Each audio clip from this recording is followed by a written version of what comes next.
Dans le cas où il y a un jeune qui a un projet, qui a un rêve, il arrive à savoir ce qu'il veut devenir et il rencontre beaucoup de non. On lui dit non, non désolé, non tu peux pas, non t'es trop jeune, non t'es ceci.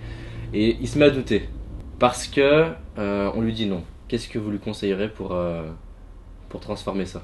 Nous sommes sur attitudegagnante.com et nous sommes avec Philippe Gabillet, professeur en leadership, formateur auprès de dirigeants, conférenciers et écrivains. Il est spécialisé dans le leadership, l'optimisme et la chance. Il y a quand même, pareil, il y a plusieurs choses. Il y a les gens qui lui ont dit non, il y a pourquoi on leur dit non. Donc, quand on rencontre trop de non, déjà, c'est un questionnement, c'est un message. Si tout le monde me dit non, il y a un message. Alors, soit c'est un message qui concerne les gens qui me disent non, j'ai pas frappé aux bonnes portes, je m'entête sur des cibles qui sont pas les bonnes, je m'entête à aller voir des gens qui peuvent rien pour moi. Soit il y a un message sur ce que je raconte, c'est-à-dire que la façon dont je le présente n'est pas la bonne, elle est trop centrée sur moi, je réponds pas, je me mets pas à la place d'eux, bon. Ou bien, autre possibilité, les gens me disent non parce qu'en fait ils me disent non à moi. J'ai un truc qui leur plaît pas. Alors oui, ça peut arriver. Ça peut avoir un style un peu.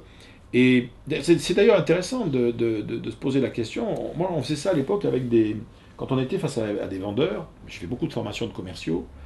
Un vendeur, il n'y a rien de pire que les gens qui lui disent non tout le temps, quoi. Bon. Ouais. Et on les faisait travailler en fait sur une question qui était une question très simple en fait en apparence. C'est comment d'être en affaire avec moi.